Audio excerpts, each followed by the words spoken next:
શાળાની અંદર ધોરણ બીજાની અંદર 12મું પ્રકરણ આપો અને લો લેતા હતા. એની અંદર આપણે સરવાળાના આવા કોયડા સ્વરૂપે દાખલા આપણે ગણ્યા હતા.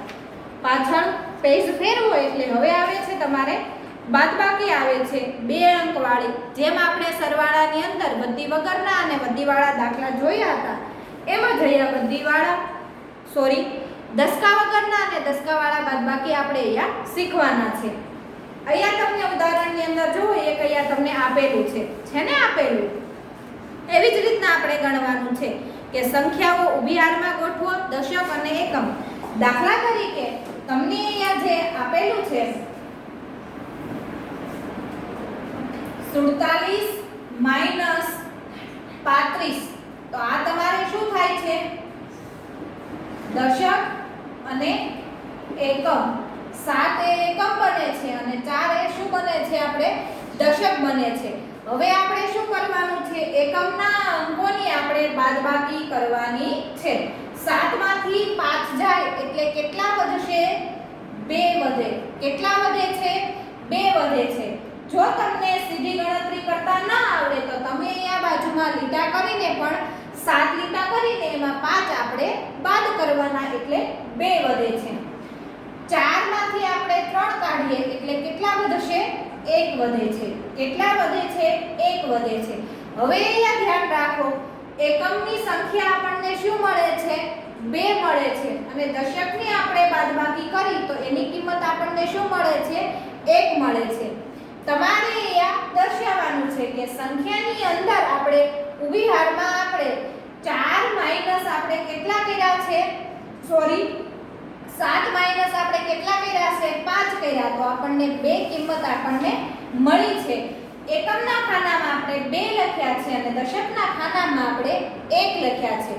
બંનેને આપણે દશક અને એકમ બંનેની આપણે બાદબાકી કરી તો આપણને સંખ્યા કેટલી મળે છે 12 મળે છે. એ 12 આપણે છે એ દશકના ખાનામાં આપણે દર્શાવી છે દશક અને એકમ. એવી રીતના તમારે અહીંયા જો ઘણા બધા બાદબાકી છે એ તમને આપેલી છે ને આપેલી. માત્ર તમને સમજાવવા માટે મેં એક દાખલો છે એ આ ગણાવ્યો છે. બીજા આગળ હું તમને ગણાવું છું. દશક અને એકમ આ વારંવાર છે હું તમને બધા દાખલાની અંદર હવે ગણાવીશ નહીં. અહીંયા બાજુમાં તમને ઉદાહરણ તરીકે એક આપેલું છે જુઓ. સંખ્યામાં ઊભી હારમાં ગોઠવો એકમના અંકોની બાદબાકી આપણે કરવાની. આ એકમના અંકની બાદબાકી આપણને 2 મળ્યા. પછી આપણને એકમના ખાનામાં આપણે 2 પણ આપણે લખ્યા છે. દશકના અંકોની બાદબાકી કરી એ આપણને એક સંખ્યા મળી છે. બંનેની બાદબાકી કરીને આપણને 12 સંખ્યા છે એ મળે છે. પછી નીચે જુઓ તમને ઘણા બધા દાખલા આપેલા છે 1 2 3 4 5 અને 6 દાખલાઓ તમને આપેલા છે 1 2 3 4 5 અને 6 આડા છે અને 6 ઊભી લાઈન તમને આપેલી છે. આ બધા દાખલા આપણે ગણાવી ન શકીએ. બાદબાકી છે દસકા વગરની છે એટલે તમને બધાને આવડશે પણ ખરી. બીજો દાખલો છે 86 - 5, તો 6 માંથી 5 જાય તો કેટલા વધશે 1 વધશે. 8 માંથી 1 જાય તો કેટલા વધશે 9 વધે. આવડશે ને બધાને? દસકા વગરની બાદબાકી તો તમને બધાને આવડી જશે. પછી આપણને આપેલું છે 8 માંથી આપણે 1 જ્યાં તો અહીંયા કેટલા વધે છે 7 વધે છે. પછી આપણે બીજો દાખલો છે 4-5 દાખલા છે હું તમને કરાવું છું પણ આડાઅવળા છે. તમને જે ક્રમમાં આપેલા છે એવી રીતના હું કરાવતી નથી.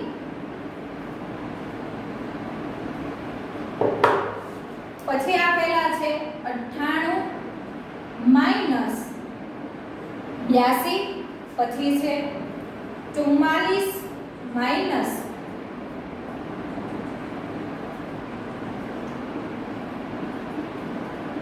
24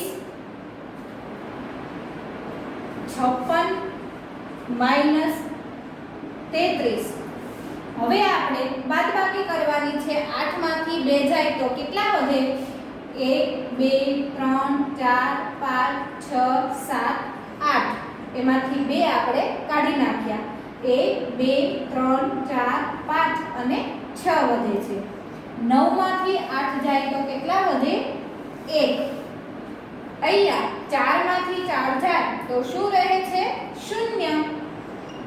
અને 4 માંથી 2 જાય તો 2 વધે.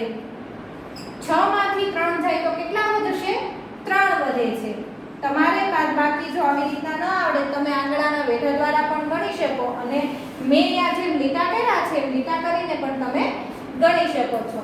પછી આવે છે 5 માંથી 3 જાય તો કેટલા વધશે 2. આપણે આ જે 5 આંગળા છે એમાંથી આપણે આ 2 આંગળા છેલ્લા કાઢી નાખીએ આવી રીતના તો કેટલા વધે છે 1 2 અને 3 અહીંયા 2 વધે છે 3 આપણે કાઢવાના છે. હવે તમારે આવે છે બાદબાકી જે આવે છે એ દસકાવાળી બાદબાકી આવે છે. 2 અંકવાળી સંખ્યાઓની અંકની સંખ્યા કેટલી આવશે 2 જ આવે છે. સંખ્યાઓને ઊભી હારમાં ગોઠવવાની છે. દસકાવાળા પણ દાખલા હું તમને ગણાવું છું. એ પણ આપણે દશક અને એકમ જેમ આપણે જોયા હતા દસકા વગરના એમ જ અહીંયા પણ આપણે એવી જ રીતના ગણવાની છે. પહેલો દાખલો છે ઉદાહરણ તરીકે આપેલો છે એ હું તમને ગણાવતી નથી પણ એ છે હું તમને વાંચીને સંભળાવું અને સમજાવું છું. એટલે નીચેના જે આપણે દાખલા જે રીત છે એ રીત અહીંયા જે દાખલા ઉદાહરણ આપેલી છે એ જ રીતના આપણે ગણવાની છે. સંખ્યાઓની ઊભી હારમાં ગોઠવો. એકમના ખાનામાં જો તમને અહીંયા જોઈ શકો છો 8 લખેલા છે ને 8 લખેલા કરતા મોટી છે તેથી 2 માંથી 8 ને બાદ કરી શકાતી નથી. એટલા માટે આપણે શું લેવું પડે છે દસકો લેવો પડે ને દસકો એ અહીંયા લીધેલો છે. જો અહીંયા તમને કિંમત દર્શાવેલી છે 41 માઈનસ 17. આ દાખલો આપણે ગણીએ છીએ. હવે તમે જોઈ શકો છો કે 1 એ 7 કરતા કેવી સંખ્યા છે નાની સંખ્યા છે. તો નાની સંખ્યામાંથી આપણે મોટી સંખ્યા છે એ બાદ ન કરી શકીએ. એટલા માટે આપણે અહીંયા શું કરવું પડશે દસકો લેવો પડશે. તો 1 માંથી 7 ન જાય એટલે 4 ઉપર આપણે શું કરીશું કાપો મૂક્યો અને 1 ઉપર આપણે કેટલા મૂકીશું 10 મૂકીશું.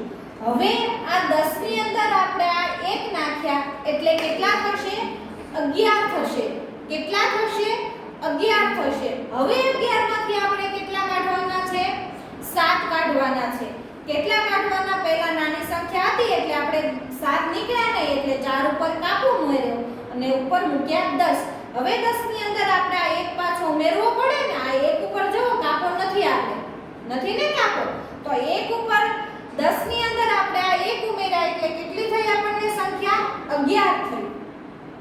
તો અહીંયા 1 2 3 4 5 6 7 8 9 10 અને 11 કેટલા કાઢવાના કહ્યા 7. તો 1 2 3 4 5 6 7 કેટલા વધે છે 1 2 3 અને 4. તો અહીંયા આપણે 4 મૂક્યા. હવે અહીંયા ખાસ કરીને તમારે ધ્યાન રાખવાનું છે અહીંયા 4 ઉપર આપણે કાપો મૂક્યો એટલે 4 માંથી હવે આપણે 1 ન કાઢી શકીએ. અહીંયા તમારે શું કરવાનું છે 4 ની જે આગળની સંખ્યા આવે એટલે આગળની સંખ્યા કઈ આવે છે આપણે 1 2 3 અને 4. 4 ની આગળની સંખ્યા કઈ થઈ આપણે 3 થઈ ને. તો એ 3 છે એ આપણે અહીંયા 4 ઉપર મૂકવાના છે. શા માટે 4 ઉપર કાપો મૂક્યો એટલે આપણે ગણી ન શકીએ. હવે 1 ને કેટલામાંથી આપણે કાઢવાના છે 3 માંથી કાઢવાના. 3 માંથી આપણે 1 કાઢીએ એટલે કેટલા વધશે 2 વધે. આ 1 2 અને 3 1 કાઢ્યા એટલે 1 અને 2 તો આપણને જવાબ શું મળે છે 24 મળે છે. સમજાઈ ગયું દસકાવાળી બાદબાકી આપણે કેવી રીતના ગણવાની છે. અહીંયા જે સંખ્યા ઉપર કાપો મૂક્યો હોય એની આગળની સંખ્યા છે એના ઉપર આપણે મૂકીએ પછી જ આપણે નીચેની જે સંખ્યા છે આપણે બાદ કરી શકીએ. સમજાઈ ગયું ને. બીજા હજી હું તમને 2-3 દાખલા ગણાવું છું એટલે જે વિદ્યાર્થીને ન સમજાણું હોય એ ધ્યાનથી તમે જોશો એટલે આવડી જશે.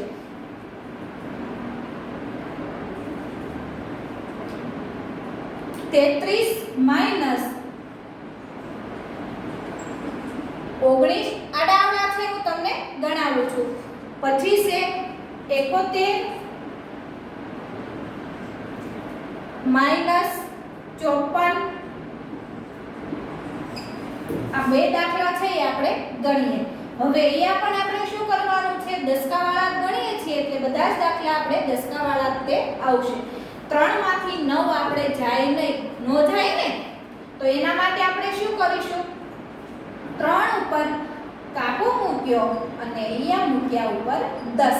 હવે 9 ને કેટલામાંથી આપણે કાઢવાના, 13 માંથી કાઢવાના છે. કેટલામાંથી કાઢીશું, 13 માંથી. 13 માંથી આપણે 9 ને બાદ કરીએ તો 1 2 3 4 5 6 7 8 9 10 11 12 અને 13. 1 2 3 4 5 6 7 8 9. તો 1 2 3 અને 4 વધે. હવે ફરી પાછો અહીંયા 3 ઉપર કાપો આવ્યો તો અહીંયા આપણે કેટલા મૂકીશું, 2. 2 માંથી 1 જાય એટલે કેટલા વધે, 1 વધે. અહીંયા પણ 1 માંથી 4 ન જાય તો 7 ઉપર કાપો મૂક્યો આપણે અને ઉપર મૂક્યા 10. હવે 10 માં 1 નાખીએ એટલે કેટલા થશે, 11. 11 માંથી આપણે 4 કાઢીએ એટલે કેટલા વધશે, જો અહીંયા તમારે આંગળીના વેઢા ગણશો એટલે 3 આંગળીના કેટલા થાય, 9. પછી 10 અને 11 કાઢવાના કેટલા કહ્યા છે આપણને, 4 કહ્યા છે. તો 1 2 3 અને 4. 1 2 3 4 5 6 અને 7. 11 માંથી આપણે 4 બાદ કર્યા તો કેટલા વધ્યા, આપણે 7 વધ્યા. હવે 7 ની ઉપર આપણે કેટલા મૂકીશું, 6. 7 ની પહેલા કઈ કિંમત આવે છે, 6 આવે ને, તો 6 માંથી આપણે 5 કાઢીએ તો કેટલા વધે, 1 વધે. વધે ને.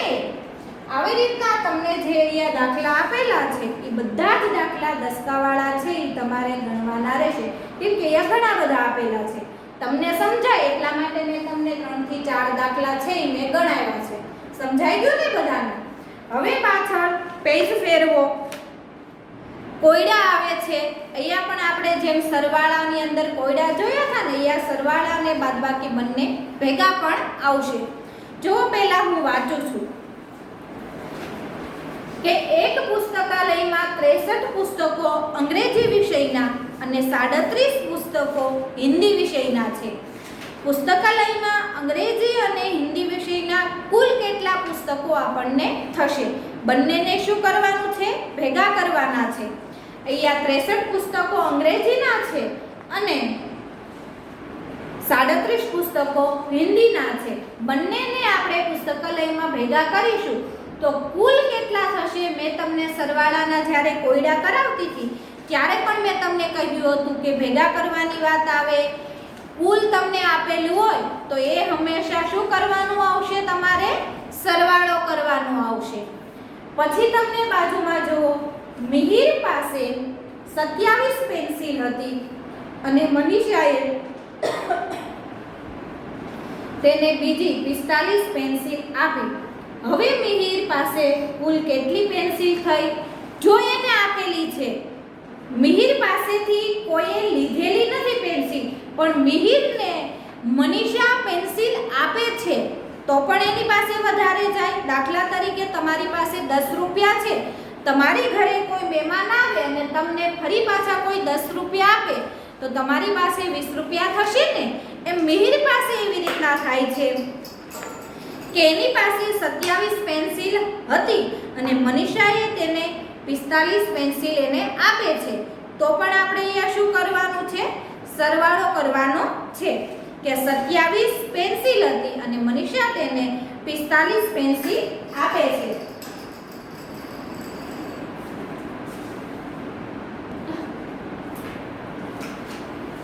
આગળ જુઓ, એક વર્ગમાં 46 વિદ્યાર્થીઓ અને બીજા વર્ગમાં 39 વિદ્યાર્થીઓ છે તો બંને વર્ગના કુલ કેટલા વિદ્યાર્થીઓ થાય? અહીંયા પણ કુલ આવે છે એટલે તમારે અહીંયા ત્રીજા દાખલામાં પણ શું આવશે? સરવાળો કરવાનો. એ હું કરતી નથી, હવે તમને બધાને આવડે છે. અહીંયા જુઓ, બબલી પાસે 34 જાંબુ હતા, તેણીએ તેમાંથી 18 જાંબુ ખાઈ ગઈ. હવે બબલી પાસે કેટલા જાંબુ બાકી રહ્યા? દાખલા તરીકે તમે તમારું પોતાનું નામ પણ મૂકી શકો છો સમજવા માટે કે બબલી પાસે કેટલા હતા? કેટલા જાંબુ છે?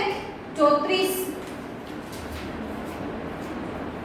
જાંબુ એની પાસે છે અને તેણીએ 18 ખાધા. પોતે હવે આપણે ખાઈ ગઈ છે 34 માંથી 18 ખાઈ ગઈ છે તો સામાન્ય છે કે ઘટી જ જવાના છે કે વધે? તમારી પાસે દાખલા તરીકે 34 કોઈ પણ જાંબુ હોય, કાઈ બીજું ફ્રૂટ તમારી પાસે હોય કે દ્રાક્ષના દાણા હોય તો તમે શું કરશો? એમાંથી 18 જાંબુ ખાઈ જાવ તો ઘટી જાય ને તમારી પાસે. એટલે આપણે અહીંયા શું કરવાનું છે? બાદબાકી કરવાની આવશે. શું આવશે? બાદબાકી. હવે 4 માંથી આપણે 8 કાઢવાના છે તો જાય 4 માંથી 8? ન જાય. એટલા માટે અહીંયા આપણે કાપો મૂકીએ અને ઉપર મૂકીએ 10.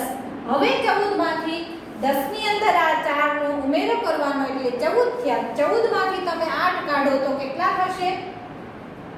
1 2 3 4 5 6 7 8 9 10 11 12 13 14. 1 2 3 4 5 6 7 8. 1 2 3 4 5 અને 6. અહીંયા આપણે મૂક્યા 2. 2 માંથી 1 જાય તો કેટલા વધે? 1 વધે. તો હવે તેણીએ 18 ખાઈ ગઈ છે બબલીએ, તો બબલી પાસે હવે કેટલા જાંબુ રહ્યા છે? 34 માંથી 18 ખાઈ ગઈ એટલે કેટલા વધે છે? 16 એની પાસે જાંબુ છે એ વધે છે. નીચે પણ જુઓ, ડિમ્પલ પાસે 62 રૂપિયા હતા, તેમાંથી તેણે 39 રૂપિયાની ઢીંગલી ખરીદી. હવે ડિમ્પલ પાસે કેટલા રૂપિયા બાકી રહે?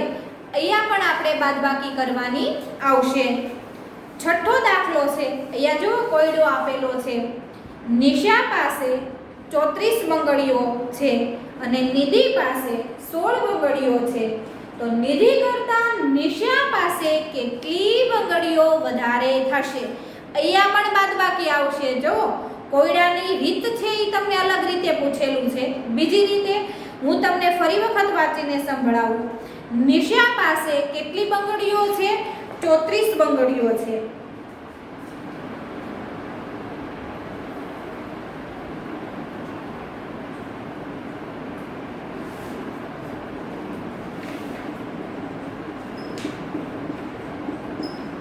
નિશા પાસે 34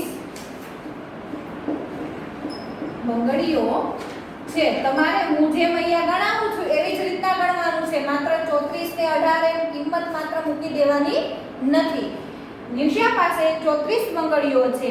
નિધિ પાસે 16 બંગડીઓ છે. નિધિ પાસે કેટલી છે?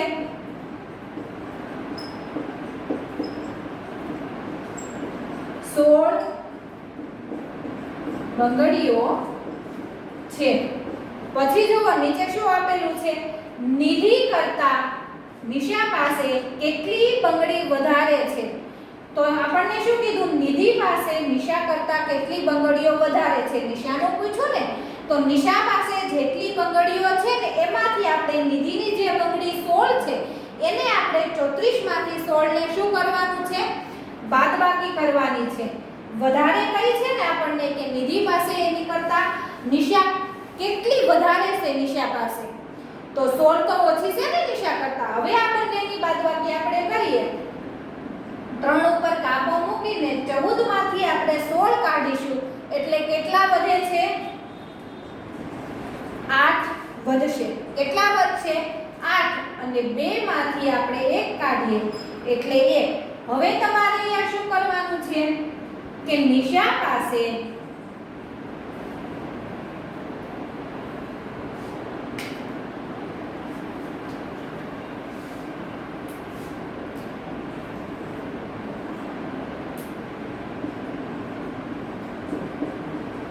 નિશા પાસે 18 બંગડીઓ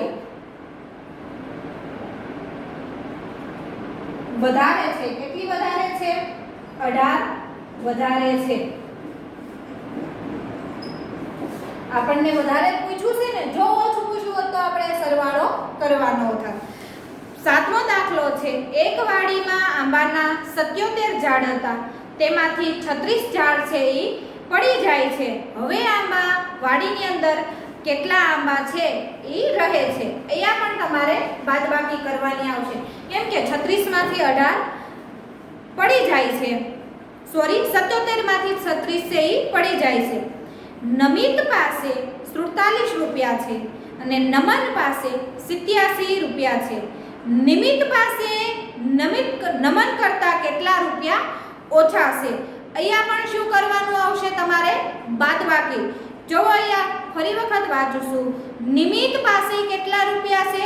47 રૂપિયા છે અને નમન પાસે 87 રૂપિયા છે.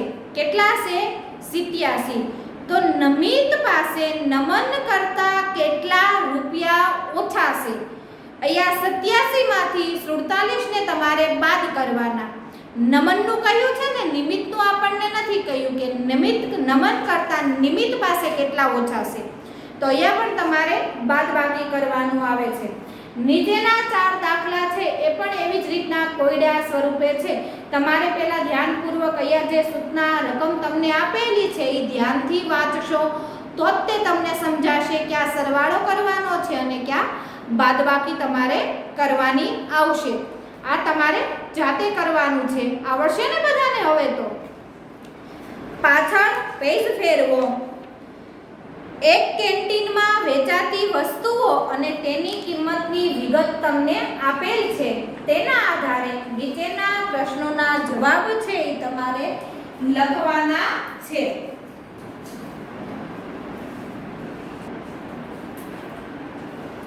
જો તમને અહીંયા ઉપર કોષ્ટકની અંદર કેટલીક કેન્ટીનમાં વેચાતી વસ્તુઓ અને તેની કિંમતની વિગત તમને આપેલી છે, તેના આધારે નીચેના પ્રશ્નોના જવાબ છે એ લખવાના છે. મેં અહીંયા બધા જે અહીંયા તમને આપેલું છે જમવાનું, ઘણાના મોઢામાં પાણી આવી જશે ને, જેને ઘણી બધી વાનગીઓ છે એ આપણને આપેલી છે, વસ્તુ છે અને એની નીચે આ કિંમત લખેલી છે. ઢોસાની કિંમત 24 રૂપિયા, ઇડલીની 17 રૂપિયા, ઉત્તાપમની 28 રૂપિયા. તમને નીચે અહીંયા દાખલા સ્વરૂપે કોયડા આપેલા છે. કિંમત તમને જે અહીંયા આપેલી છે એ જ કિંમત આપણે રાખવાની છે. તમને અહીંયા પૂછ્યું છે કે ઢોસા અને ઇડલીની કુલ કિંમત કેટલી થાય? જો અહીંયા ઢોસાની કિંમત કેટલી છે? આપણે 24 રૂપિયા.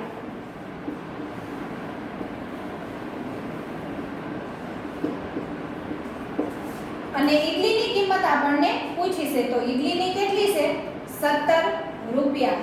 આ બંનેનું શું કરવાનું છે? કુલ કિંમત આપણને કઈ છે એટલે શું આવશે? આપણે સરવાળો કરવાનો આવશે. 4 ની અંદર આપણે 7 નાખીએ એટલે કેટલા થશે? 11 થશે. 11 નો એકડો અને વધી ઉપર 1, તો 1 2 3 અને 4. કુલ કિંમત કેટલી થાય?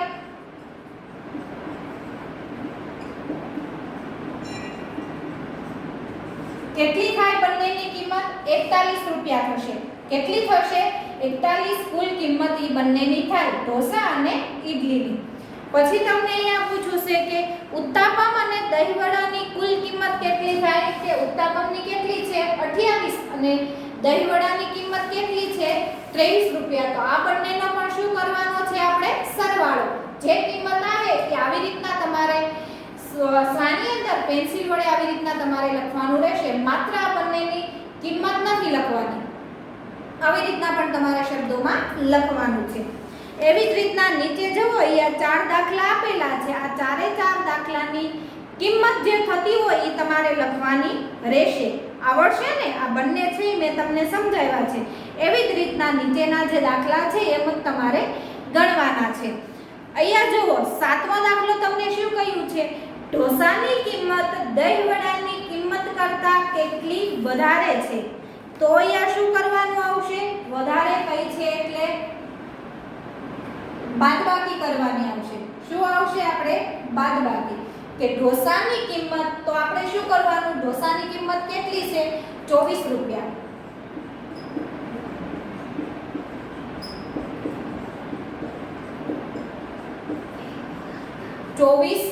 છે.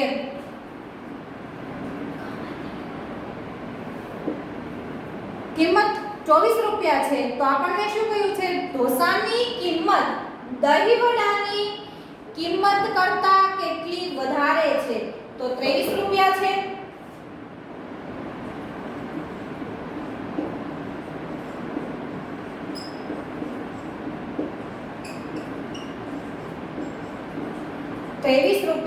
છે તો હવે અહીંયા શું કરવાનું છે વધારે કઈ છે કે દહીંવડાની કિંમત કરતા કેટલી વધારે છે તો અહીંયા 4 માંથી 3 જાય તો કેટલી થાય 1 અને 2 માંથી 2 જાય તો 0 સામાન્ય ગણિત છે આ તો એકદમ સરળ તમે એમના પણ જવાબ આપી શકો કે 24 રૂપિયા ઢોસાની થઈ અને દહીંવડાની 23 રૂપિયા થઈ તો 1 રૂપિયો માત્ર વધારે ઢોસાની કિંમત થાય છે જો આપણે અહીંયા જવાબમાં પણ આપણે કેટલા આવે છે 1 રૂપિયો આવે ને 4 માંથી 3 જાય તો આપણે 1 આવે અને 2 માંથી 2 જાય તો 0 અહીંયા તમે સામાન્ય સમજી લ્યો તોય તમને ખબર પડી જશે 1 જ રૂપિયો માત્ર વધારે અહીંયા 23 છે અને ઢોસાની કિંમત કેટલી છે 24 રૂપિયા તો 1 રૂપિયો થયો ને આપણને જોઈએ જવાબ પણ મળ્યો।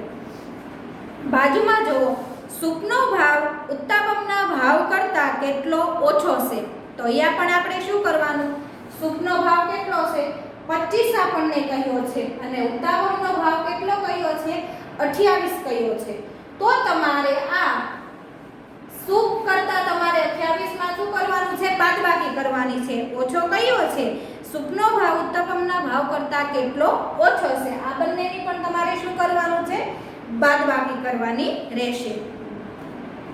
નીચે જુઓ 5 મિત્રોએ એક દુકાનદાર પાસેથી મણકા ખરીદ્યા જો અહીંયા છે ને આપેલું આ બંને દાખલા છે એ તમારે જાતે કરવાના રહેશે આ જે મેં ગણાવ્યો ને એવી જ રીતના અહીંયા ગણવાનું છે। તેમાંથી 10-10 મણકાની કેટલીક માળા બને અને કેટલા મણકા છૂટા રહે તે જણાવો તથા તેના આધારે નીચે આપેલા પ્રશ્નોના જવાબ છે એ તમારે લખવાના છે। ઉદાહરણ તરીકે તમને આપેલા છે કે નિમિત્ત પાસે 14 મણકા છે તો નિમિત્ત 1 દસકાનું 1 મણકું છે એ બનાવે અને 4 મોતી છે એને અલગ રહેશે ને અલગ એક કરીને હું તમને સમજાવું છું। અહીંયા જો એક કોષ્ટક મેં છે એ તમને બનાવીને આપ્યું છું સમજાવી દઉં છું પછી નીચેના જે દાખલા છે એ આપણે અહીંયા જે કિંમત બધાની જોઈને આકી છે ક્યાં ઓછી કિંમત છે ક્યાં વધારે છે ક્યાં સરવાળા કરવાની ક્યાં બાદબાકી કરવાની મેં તમને અહીંયા સમજાવ્યું એવી જ રીતના અહીંયા દાખલા છે એ તમને કરવાના છે। આ કોષ્ટક હું તમને આખું સમજાવી દઈશ એટલે નીચેના જે આ દાખલા છે જો અહીંયા નીચે આપેલો છે અને અહીંયા જે આ દાખલા છે એ તમારે હોમવર્કમાં લાવવાના છે પણ અહીંયા જે પહેલા હું તમને કોષ્ટક સમજાવું છું એ તમે ધ્યાનથી સમજશો તો તમને એ દાખલા છે એ આવડી જશે।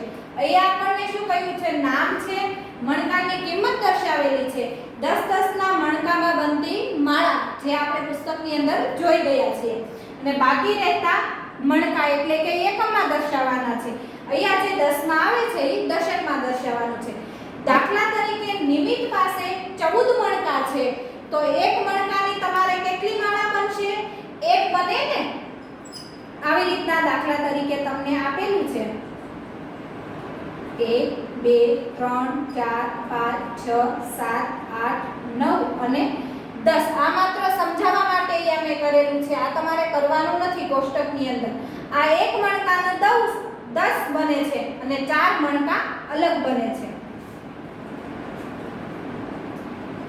આ 1 2 3 અને 4 અલગ બન્યા આ 4 મણકા હવે ઉષા પાસે 12 મણકા છે તો અહીંયા પણ એક બને છે અને અહીંયા 2 મણકા છૂટા રહે છે। એકમ નમન પાસે 27 છે તો 2 માળાઓ બનશે એને કેટલી બનશે 10-10 ની 2 માળાઓ બનશે અને 7 મણકા એને અલગ રહેશે એટલે 27 તમારે થઈ ગયા। 20 તમારે દર્શાવવાના નથી આ યાદ રાખજો 2 મણકા અહીંયા 10-10 ના એક જ મણકાની અહીંયા પણ એક મણકાની અહીંયા 2 મણકાઓની 10-10 ના 2 માળાઓ આપણે અહીંયા બનાવવાની છે। નરેશ પાસે 35 મણકા છે તો અહીંયા 3 માળાઓ 10-10 મણકાની બનાવવાની છે અને 5 છે એ આપણે અલગ રાખવાને છે। નરેન પાસે 38 છે તો 3 આપણે 10-10ની માળાઓ બનાવવાની છે અને 8 મોતી છે એ અલગ રહેશે. એ એકમમાં આપણે દર્શાવવાનું છે. હવે અહીંયા જો પહેલો દાખલો છે એ તમને સમજાવું છું કે નમિત અને ઉષા પાસે થઈને કુલ કેટલા મણકા થાય. એટલે કે નમિત પાસે જો 14 મણકા છે અને ઉષા પાસે કેટલી છે 12 છે. તો આ 14 અને 12 નો બંનેને ભેગા કરીશું એટલે શું થશે? સરવાળો થશે. શું થશે? સરવાળો. સમજાણું ને? આ બંનેનો તમારે સરવાળો કરવાનો છે. બાજુમાં પણ એમ જ તમને આપેલું છે કે ઉષા અને નમન પાસે થઈને કુલ કેટલા મણકા થાય. આ કોષ્ટક તમારે યાદ રાખવાનું છે. અહીંયા બધાની કિંમત એટલે કે મણકા લખેલા છે. પાછળ પેજ ફેરવો. જો અહીંયા 1 2 3 4 5 6 7 8 અને 9 અને 10 દાખલાઓ છે. આ 10 દાખલાઓ તમારે હોમવર્કમાં લાવવાના છે. પેજ નંબર યાદ રાખજો 65 અને 61. આગળ 61 છે ને અને અહીંયા 62. ત્યાં 2 દાખલાઓ છે. ક્યાંક તમારે સરવાળો કરવાનો આવશે, વધતું ઓછું થતું હોય તો બાદબાકી તમારે કરવાની આવશે. કોઈની પાસે વધારે કિંમત હોય, કોઈની પાસે ઓછી કિંમત હોય તો તમારે બાદબાકી કરવાની આવશે. આ તમારું હોમવર્ક છે. અહીંયા સુધી આપણે રાખીએ છીએ. આવજો. આભાર.